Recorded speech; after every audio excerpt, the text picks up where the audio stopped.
जी। राधे राधे गुरु जी। राधे राधे महाराज जी। महाराज जी, आज के युग में असली सफलता किसे कहते हैं और उसे प्राप्त कैसे करें? सफलता हर युग में एक ही जैसी होती है, वह होती है भगवत प्राप्ति। नहीं, सब असफल है।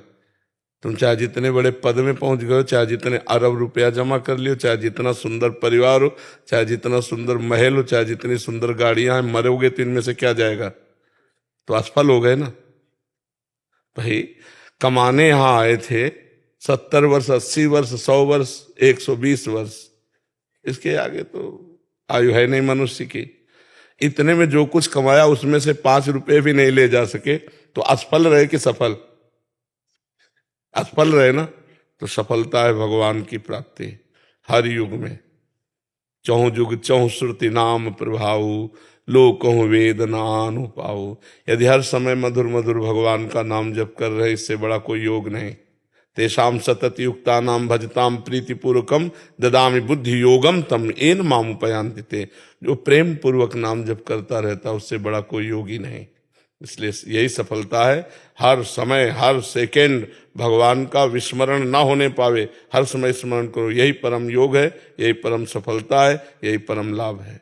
समझ पाए? महाराज जी, इस सफलता को प्राप्त करने के लिए क्या करना पड़ेगा? भगवान से प्रार्थना करे। सबसे पहले साधु संगति। प्रथम भगति संतन कर संगा। सबसे पहली भक्ति भगवान के प्रेमी महात्माओं का संत हो, प्रेमी महात्माओं का, प्रपंचियों का नहीं। प्रपंचियों को नहीं। अगर प्रपंचियों को तो वही प्रपंच भरा रहेगा, हंसी मजाक, ये रुपया पैसा लेन देन, वो सब प्रपंच है। शुद्ध बात, त्रिगुणातीत बात, केवल भगवान से मतलब जिनको, ऐसे भक्तों का संग हो। महत्संगस्तु दुर्लभो अगम्यो अमोघस्य। महापुरुषों का संग दुर्लभ है। अगर मिल जाए तो निर्वाह करना कठिन हो, निर्वाह कर ले जाए तो परम पद निश्चित मिल जाएगा। तो भगवान से पहले प्रार्थना करे, प्रथम भगति संतन करे संगा, और दूसरी रति मम कथा प्रसंगा। दूसरी भगवान के चरित्रों का खूब स्वाध्याय करे, खूब श्रवण करे, खूब मनन करे। गुरुपद पंकज सेवा तीसरी भक्ति अमान। श्री गुरुदेव भगवान के चरणों का आश्रय ले और मान रहित होकर गुरुदेव के चरणों की सेवा करे। चौथी भगत मम गुण गण करे कपट तज गान। चौथी भक्ति भगवान की लीला गुणों का कपट तज करके गान करे। कपट तज लीला गुण भगवान के गा रहे, रुपया चाह रहे। चौथी भगत मम गुण करे कपट तज गान। मंत्र जाप मम दृढ़ विश्वासा। पांचवी भक्ति है मेरे मंत्र का निरंतर जाप हो और उसमें दृढ़ विश्वास हो। पंचम भजन सुवेद प्रकाशा। छठदम शील विरत बहु कर्मा, निरत निरंतर सज्जन धर्मा। छठवीं भक्ति है शीलवान बने, सहनशील बने। चाहे जितना मान हो या अपमान हो, दुख हो या सुख हो, निंदा हो या स्तुति हो, समान भाव रहकर। छठदम शील, और बहुत से उन कर्मों का त्याग कर दे जो भक्ति विरोधी कर्म है। छठदम शील विरत बहु कर्मा, और निरत निरंतर सज्जन धर्मा। जो संत महापुरुषों ने धर्मशास्त्रों में क्रियाएं कही है, वही कर्म करना चाहिए, अन्यथा उन कर्मों का त्याग कर देना चाहिए जो भक्ति विरोधी कर्म है। बहुत प्रकार से जो प्रपंच में उलझा देते हैं, उन कर्मों का त्याग कर देना चाहिए। नहीं तो मंत्र जाप होगा ही नहीं, भजन होगा ही नहीं, इतना उलझा रहेगा कार्यों में।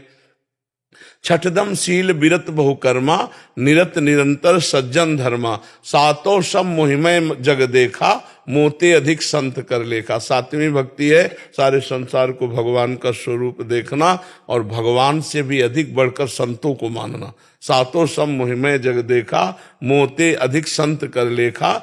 आठों जथा लाभ संतोषा, सपने नहीं देखे पर दोषा। आठवीं की ऐसी स्थिति बना ले कि जथा लाभ संतोष, सदा काहू सो कछु न चाहोगो। किसी से कोई मांग नहीं, जैसे हमें भगवान रख रहे हैं बस उसी स्थिति में हम राजी रहेंगे। ज्यों ज्यों राखत हो त्यों त्यों रहियत हो हरि, जोई जोई प्यारो करे सोई मोहि भावे। ये स्थिति। आठों जथा लाभ संतोषा, सपने नहीं देखे पर दोषा। स्वप्न में भी किसी के दोष न देखे। नवम सरल सबसन छलहीना। नवमी भक्ति है, पूर्णता है नवमी भक्ति। नवम सरल सबसल छलहीना। सरल स्वभाव न मन को टिलाई, ये संतों का स्वभाव होता है। जो वाणी में वही हृदय में, वही क्रिया में, इसे ठीक आचरण कहते हैं। वाणी में कुछ है, मन में कुछ चल रहा है, क्रियाएं कुछ हो रहे हैं, ये कपटी पुरुष है। सरलता ये कि जो बोल रहा है वही आचरण कर रहा है, वही उसके मन में है। नवम सरल सबसन छलहीना। किसी से छल भरा व्यवहार न करे, और मम भरोस ही हर्ष न देना, दृढ़ मेरे पर विश्वास हो, ना हर्ष हो ना शोक हो, ना कभी किसी के सामने अपनी दैन्यता प्रकट करे। भागवतिक दैन्यता अलग है, गरीबी वाली दैन्यता न प्रकट करे कि बाबूजी कुछ सहयोग कर दो, नहीं, मम भरोस ही हरस न दीना, वो ऐसी दैन्यता न करे, किसी के सामने हाथ ना पसारे। तो भगवान सबको देने वाला है, वो जब देगा तो निहाल कर देगा।